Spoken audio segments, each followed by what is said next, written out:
going on, guys? Thank you for tuning into the video today. And today, guys, I'm going to be talking about the time that I got arrested. So to give you guys a little bit of an idea how old I was, this was around the time I was in high school, and I should have been a junior, but I was a sophomore because I was a complete total idiot my freshman year. So yeah. But anyway, this was a little petty school fight, but the school that I went to actually had this system in there to where if you got into a fight, your ass straight got arrested. There was no questions, nothing. It doesn't matter if you were doing it in self-defense, nothing. I think actually, even if you didn't fight back, you still got arrested, which actually I think was really stupid. But anyway, since I was a sophomore, technically, and my friends in my class that I went in with as a freshman, we're all juniors now. I obviously had different friends. I did still hang out with the older people, but I started hanging out with the sophomores too because I had classes with them and everything. But at lunchtime, I still sat with my older friends. But there was one guy in particular that I never really got along with, and he was going down a really bad road in life. And eventually, everyone kind of knew that him and me were going to have a falling out. Eventually, we were going to bump heads in some way, shape, or form. But my sophomore friends, and I'm going to tell you this right now, what we used to do was completely stupid. Whenever we see each other, we would act like we were going to hit each other in the balls. We never did, but we acted like it. It's as stupid as it sounds. But we would do this every day at lunch because I sat in the cafeteria and all the vending machines were in the commons areas. And so that's where I would go, and that's where all they, kind of hung out at. So I would go there. We would kind of see each other, goof off for a second, then I'd go sit with my older friends. But one day he saw the guy that I got into the fight with actually saw us doing that, and he thought we were being serious. So I come into the cafeteria where, it's completely filled. It was just full of students. So to give you guys a little idea here, there's an audience. But anyway, I go in there and I'm putting my bag down, putting my food down, getting all this stuff, putting my root beer that I bought out of the vending machine down. I'm going to tell you why I'm telling you about this root beer, because this becomes a crucial part in the story here in a second.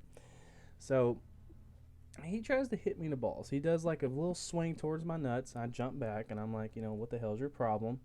And he does it again, and I'm like, you hit me, I'm going to whoop your ass. I told him straight, blunt, I just straight up told him, I said, you do it, I'm going to whoop your ass. So I get done with what I'm doing, and before I sit down, he pops me in the balls. Now, I'm like a lot of people in this world. If I get hit, I lose it. I don't know what it is, but I absolutely lose my absolute fucking mind whenever I get hit. I just can't explain it. So he hits me in the balls. Of course, I get mad. So I take this root beer that I just bought, I unscrew the cap, and I turn it over, and I pour it all over his head, and then I start hitting him on the top of the head with the bottle as hard as I could. Now, probably just my hand alone would have been enough. I don't really know why I needed to add the bottle into it, but, hey, we're going to keep going. So he hits me in the balls again. Now, the first actual hit he got on me in the balls, I lost my breath. So he got me pretty good. It was a pretty good shot. The second one hurt even more. So I grab him, and at the time, I was really into mixed martial arts. I was absolutely nuts about Brazilian Jiu-Jitsu. I was really just like a total freak about all that stuff. I really followed it, and I was really just like a nut. So I grab a hold of him, and I start elbowing him, punching him in the face, and he kind of ducks down. I start throwing some knees, and then I take him down. I lock up one of his arms behind me, and I just kind of proceed to beat the shit out of him. Wasn't even really much of a fight. It was he hit me in the balls two times in a row, and I whooped his ass for it. So I think I got the beat on him probably for a solid 3 minutes. And while those 3 minutes were going, the whole entire cafeteria got quiet. I could hear it. And I was screaming stuff because when you're mad, you lose control and you pretty much act out about it, depending on the level of anger you have. So I was screaming stuff like, you're the product of cousin fucking, and I never called your sister back, and that's why you're mad at me. And just just talking like all kinds of really, really stupid stuff. I was pissed. So I'm generally a very calm, kind of fun guy to be around. I don't really get too hostile very often, but when I get mad, I get mad. So while I'm beating his ass, I feel someone grab me from underneath my shoulders and lock up my arms and throw me up in the air. So I turn around because I'm like livid, and I'm getting ready to hit someone else, and I see it's the football coach who was an ex-Marine. So rational Dylan kind of took over and was like, all right, you need to stop. So he tells me to go see the principal. The principal was in the commons area.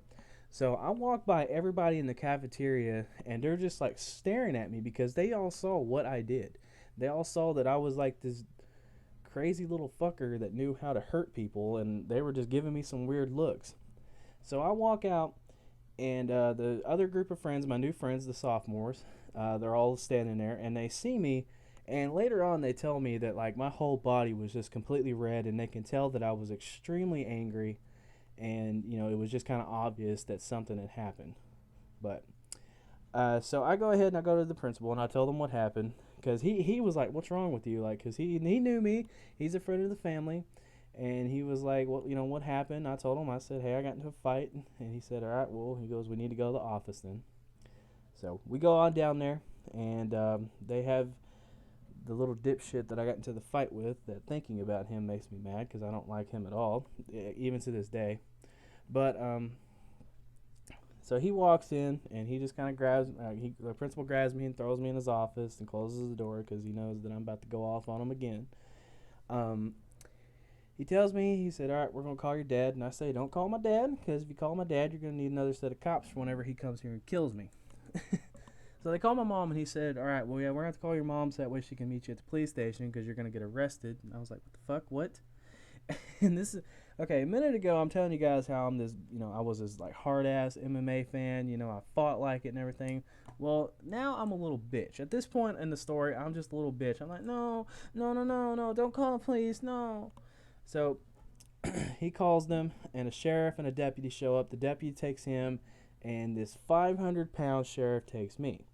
So I put my hands behind my back, and I can't believe at this point this shit's fucking happening. I cannot believe that this is actually happening. I'm going to jail. I'm getting arrested. So he puts the handcuffs on me, and I hear the bell ring. Now, why does the bell ring have to do with this story at all? Well, that means that I have to walk through the halls with all the students seeing me. And now, this is, of course, whenever technology was big, so, Facebook and Twitter and all that shit was coming up. So, pretty much this was going to be over the school in about an hour. So I'm walking through the school. I got the handcuffs behind me, and I'm walking as slow as I can because this cop behind me is so fucking fat he can barely walk. So he keeps telling me to slow down. He keeps telling me I'm getting too close to them and all this shit. So finally we get into the car, and he's got so much shit in his truck that like I'm like scrunched over in the corner, and these handcuffs are like digging into my wrist and breaking my skin. So we get into the police station finally after skipping forward here a little bit. And my mom takes her sweet damn time because she was actually a home health nurse at the time. And she was actually training someone that day, so her and her trainee had to come up to the police station to come get me. I still find that really funny to this day. But, yeah, so after a while, after the cops have come in there, because my mom took fucking forever to come get me. I'm just like saying that now. She took forever to come get me. So she gets me home, and I'm the only one home, and I'm like, all right, I'm just going to kind of enjoy myself while I can now because my mom's going to get home, and then my dad's going to get home.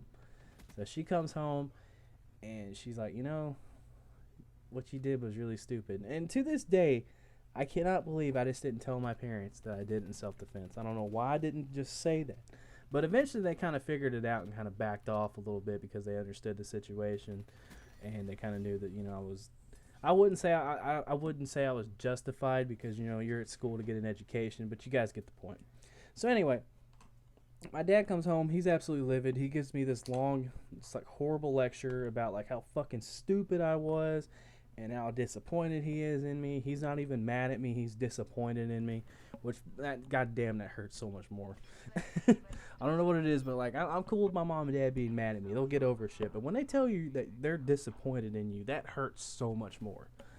But come to find out, we actually had to go see this juvenile probation officer. I don't know like what the correct terminology is for that, but she actually put me and him on probation. Now what this means was we had a curfew and we had to remain in school. There was a bunch of guidelines we had to follow while being on this probation, and she was actually really cool with me because I think like my parents and like the school kind of, but the school's policy kind of kicked in. Everyone kind of understood, what was going on and why the things happened. Plus, he had run-ins with the law too. The guy I got into the fight with, he was just really a piece of shit. Like, if I, just to be blunt, and I don't even think he's doing that good in life now. I think he's just gotten into a lot of trouble and gotten into drugs and shit. And I'm not even trying to make him sound bad. This is actually, the truth. He, was really into drugs and drinking and all that shit. So, pretty much, he violated his probation within 2 weeks. He got expelled, not suspended, expelled from school. And this is after him and I came back from a suspension. They suspended me first, and he got to go back to school. And then whenever I came back, he had to go through with his, suspension, because they wanted to keep me and him separated for the longest time. I don't think me telling you guys I whooped his ass justifies how bad the fight was. I was beating his ass like it was kind of scary, but I think like everything kind of went through. I got off the probation. I was good to go. And what sucks is this was around the time where I was really trying to like get my life together. I was really trying to graduate high school, trying to figure out things. And, it just sucked that, that was the time it had to happen. But pretty much after that, I just kind of started hanging out with my new group of friends. And, I had people coming up and thanking me when I came back from my suspension for whooping his ass and everything. And then some people were kind of scared of me at first. And, the situation was just really bad. It sucks that it had to go down like that, and like we were the only school for a while that was doing that, and I was actually placed under arrest, like I got took to a police station. They had to release me to my mom. They told me straight up. I don't know if this was like a scare tactic or what it was. They told me, they said, we're placing you under arrest. And I was like, shit. So, it was definitely an interesting time. And, like, I just did a complete 180 because I just turned into the biggest little bitch whenever he told me I was going to jail. It just sucked, dude. Like, getting handcuffed and all that stuff was just really a big trip. It was a really big eye-opener, too, because, honestly, I think if I was, like, a year or two older, then the situation would have been a lot different because I would have been technically an adult, but I think I was still a minor at that point. But, my parents just kind of laid off of me after a while after they found out the whole situation. They learned what was going on and what he was doing, and they were like, all right, our kid got mixed up in a bad situation. He defended himself, so we're good. And somehow my audio fucked up, so I have to do this part again. But pretty much, like after that whole thing kind of boiled over, like he was gone, and went on to graduate high school with pretty high grades. And I haven't really done really much of anything since then. I haven't gotten into like major trouble since then. I've kind of been too scared to really do much of anything. Like, I'm even scared to legally download music. So, like, I definitely got to just kind of suggest, guys, if you ever get into a situation like that, try your best to walk away, because it's definitely going to benefit you more than staying there and fighting. But I had like 3 stories that I could have done, and I decided on this one. But if you guys enjoyed the video, man, make sure to leave a thumbs up. And if you guys have any suggestions at all for what you would like to hear a story about, like if you like have any like questions about my life or something like that, I would gladly do a gameplay commentary over that. And I've been really trying to grind out some of these gameplays, and I feel like even if I got one where I was doing really bad, that'd still be really funny to watch, because you guys can kind of check out me getting my ass kicked or something like that. But I feel like I have a pretty cool audience. You guys kind of watch whatever I put up, because you guys are absolute beasts and you're amazing, and I love you so much for that. But yeah, I think that's pretty much where the video is gonna wind down. We're just gonna say grind down because I know it's wrong. But yeah, I'm sorry to get my ass kicked here. But I think the next commentary I'm gonna upload is about the time I got my ass kicked for the first time, like for real, because I think that'd be pretty entertaining to talk about. Because when I was young, I was a scrappy little motherfucker. I fought all the time, and I hate that I did, but this was definitely a trip. But if you guys enjoyed the video, man, make sure you go check out all the other content that I have on my channel. I'm always uploading some weird, crazy stuff, vlogs, Pokemon Yellow, etc., Pokemon TCG stuff, whatever. And I'm gonna kind of walk you through the end of this gameplay, because I'm not gonna cut the gameplay early. Because, I tried to get me something good here. But Yeah, nothing too spectacular, just kind of some games for you guys to watch. You know, I would love to get like a 50 bomb or something like that. You know, if this was the beta, it could easily do that. But there is the final kill to finish out the game. Thank you guys for watching. Make sure to subscribe or like the video or both if you enjoyed it. And you're amazing. Take care.